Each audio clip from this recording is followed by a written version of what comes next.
और वाराणसी में हो रहे नारी शक्ति वंदन महासम्मेलन में पीएम मोदी आ चुके हैं संबोधन के लिए। सीधे वहीं चलते हैं। चौधरी जी, जिला पंचायत अध्यक्षा बहन पूनम मौर्य जी, मंच पर उपस्थित काशी की महिला पार्षद और ग्राम प्रधान, अन्य जनप्रतिनिधिगण और विशाल संख्या में यहां पधारी मेरी माताएं, बहनें और बेटियां, आप सबको नमस्कार। साथियों, हमारी काशी माता श्रृंगार गौरी, माता अन्नपूर्णा, माता विशालाक्षी, माता संकटा और मां गंगा ऐसी दिव्य शक्तियों की भूमि है। ऐसे में आप सभी बहनों बेटियों के इस समागम ने इस अवसर को बहुत दिव्य बना दिया है। हम काशी के ई भूमि पर आप सब माई बहन के, काशी के बिटियन के प्रणाम करत है। साथियों, आज का ये अवसर नारी शक्ति के वंदन और विकास का उत्सव तो है ही। थोड़ी देर पहले ही यहां हजारों करोड़ रुपए के प्रोजेक्ट का शिलान्यास और लोकार्पण हुआ है। इसमें काशी में हर प्रकार के विकास से जुड़ी परियोजनाएं हैं। साथ ही काशी और अयोध्या की कनेक्टिविटी बढ़ाने वाले काम भी है। कुछ देर पहले 2 अमृत भारत ट्रेनों को हरी झंडी दिखाई गई है। काशी से पुणे और अयोध्या से मुंबई, ये दोनों अमृत भारत ट्रेनें यूपी और महाराष्ट्र की कनेक्टिविटी को और बेहतर बनाएगी। अब मुंबई, पुणे सहित पूरे महाराष्ट्र के लोगों को अयोध्या धाम और काशी विश्वनाथ धाम पहुंचने का एक और आधुनिक विकल्प मिल गया है। मैं इस शुभ आरंभ के लिए देशवासियों को बधाई देता हूं। साथियों, भारत को विकसित बनाने का मिशन अनवरत चल रहा है। और जब मैं विकसित भारत की बात करता हूं तो उसका सबसे मजबूत स्तंभ भारत की नारी शक्ति है। आज इस कार्यक्रम में आप सभी बहनों बेटियों से एक महायज्ञ की शुरुआत के लिए आशीर्वाद लेने के लिए मैं आया हूं। काशी के सांसद के तौर पर, देश के प्रधानमंत्री के तौर पर मुझे देश हित के एक बड़े लक्ष्य की प्राप्ति के लिए आप सबका आशीर्वाद चाहिए। और ये बड़ा लक्ष्य है लोकसभा, विधानसभा में महिलाओं के लिए आरक्षण को लागू करना। अभी कुछ दिन पहले सपा और कांग्रेस जैसे दलों की वजह से हमारा ये प्रयास संसद में सफल नहीं हो पाया। लेकिन मैं आप सभी बहनों को फिर से भरोसा देता हूं, आपके आरक्षण का हक लागू हो, इसमें कोई कोर कसर बाकी नहीं छोड़ूंगा। साथियों, घर में महिला के सशक्त होने से पूरे परिवार को ताकत मिलती है। इससे समाज मजबूत होता है, देश मजबूत होता है। अतीत में बहनों बेटियों को बहुत संघर्ष करना पड़ा है। काशी की आप बहनों ने भी कई तरह की मुश्किलें देखी हैं। आपने भी कितनी ही चुनौतियों का सामना किया है। बेटियों को अक्सर अनेक प्रकार के सवालों से गुजरना पड़ता था। तुम ये करके क्या करोगी? तुम्हें इसकी क्या जरूरत है? तू का करवू? तोहे का जरूरत है? तू चुप रह, ये काम तो से ना हो पाई।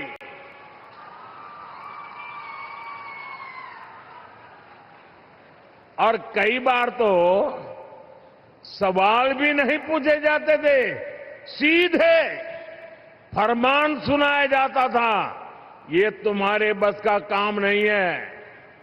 साथियों, ऐसी परिस्थितियां सिर्फ काशी की बहनों के लिए रही हो ऐसा नहीं है। देश की अधिकतर बहन बेटियों के ऐसे अनुभव रहे हैं और इसको सहज मान लिया जाता था। इसलिए मैं जब 25 साल पहले गुजरात में मुख्यमंत्री बना था तो सबसे पहले मैंने ऐसी धारणाओं को तोड़ने का प्रयास किया। उस दौरान बेटियों के लिए समर्पित 2 बड़ी योजनाएं शुरू की गई थी। एक थी शाला प्रवेशोत्सव, स्कूल में बच्चियों का एडमिशन, ताकि बेटियां ज्यादा संख्या में स्कूल पहुंचे, बीच में ही उनका स्कूल न छूटे। और दूसरी थी मुख्यमंत्री कन्या केळवणी निधि, ताकि बेटियों की फीस में उनकी मदद की जा सके। साथियों, तब से लेकर आज तक हमारी सरकार की नीतियों में निरंतर महिला कल्याण को सर्वोच्च प्राथमिकता दी गई है। 2014 में आपने हमें सेवा का अवसर दिया तो देश में 12 करोड़ से ज्यादा शौचालय बने, इज्जतघर बने, 30 करोड़ से ज्यादा बहनों के बैंक खाते खुले, 2.5 करोड़ से ज्यादा घरों में बिजली का कनेक्शन दिया गया, 12 करोड़ से ज्यादा घरों में नल से जल पहुंचाया। यानी अनेक बड़ी योजनाओं के केंद्र में बहनों बेटियों को रखा गया। साथियों, 2 साल पहले यहां बनारस में सुकन्या समृद्धि योजना से जुड़ा बहुत बड़ा अभियान चलाया था। उस समय एक ही महीने में यहां काशी में 27,000 बेटियों के सुकन्या समृद्धि खाते खुलवाए थे और हर बेटी के बैंक खाते में 300 रुपये भी ट्रांसफर किए गए थे। बेटियों की शिक्षा में और बेहतर भविष्य में सुकन्या समृद्धि योजना बड़ी भूमिका निभा रही है। इस योजना से बेटियों की पढ़ाई को बल मिला है और मुद्रा योजना से बेटियों की कमाई सुनिश्चित हुई है। वहीं मातृवंदन योजना और आयुष्मान भारत योजना से बहनों बेटियों की दवाई का इंतजाम किया गया है। साथियों, पढ़ाई, कमाई और दवाई के साथ ही करोड़ों बहनों के नाम पर पहली बार कोई प्रॉपर्टी रजिस्टर हुई। पीएम आवास योजना के ज्यादातर घर भी बहनों के नाम पर होते हैं। आज हमार माई बहन सही में अपने घर का मलकिन बनत हैं। साथियों, हमारी सरकार का पूरा जोर बहनों की सुविधा और सुरक्षा पर रहा है। यही दो चीजें हैं जो सशक्तिकरण की नींव मजबूत करती है। आपने यहां यूपी में अपनी आंखों के सामने हालात बदलते देखे। कुछ साल पहले तक जब यहां समाजवादी पार्टी की सरकार थी तो यूपी में बेटियों का घर से बाहर निकलना भी मुश्किल हो गया था। लेकिन अब बीजेपी सरकार में बेटियों के विरुद्ध गलत सोच रखने वाला अच्छे से जानता है कि उसका अंजाम क्या होगा। साथियों, भारतीय न्याय संहिता ने भी बहनों बेटियों को सुरक्षा का नया भरोसा दिया है। इसके तहत महिलाओं के विरुद्ध गंभीर अपराधों में तेजी से फैसले आने लगे हैं। इसी प्रकार महिला थानों और परामर्श केंद्रों का नेटवर्क भी निरंतर बढ़ रहा है। आज यहां भी एक महिला पुलिस चौकी और परामर्श केंद्र के भवन पर काम शुरू हुआ है। ऐसे कदम बेटियों को सुरक्षा की गारंटी देते हैं। साथियों, जब महिलाओं की आर्थिक शक्ति बढ़ती है तो घर में उनकी आवाज भी उतनी ही बुलंद हो जाती है। इसलिए सुविधा और सुरक्षा का विश्वास देने के साथ साथ हमने बहनों की आर्थिक भागीदारी बढ़ाने पर बल दिया है। बीते 11 वर्षों में देश की करीब 10 करोड़ बहनें सेल्फ हेल्प ग्रुप में जोड़ी गई है। काशी की भी 1.25 लाख बहनें ऐसे समूहों से जुड़ी है। इन समूहों को लाखों रुपए की मदद मिल रही है, जिससे बहनें अपना काम कर रही है। ऐसे ही प्रयासों से अब तक 3 करोड़ बहनें लखपति दीदी बन चुकी है। 3 करोड़ लखपति दीदी। और इसमें बनारस की भी हजारों बहनें शामिल है।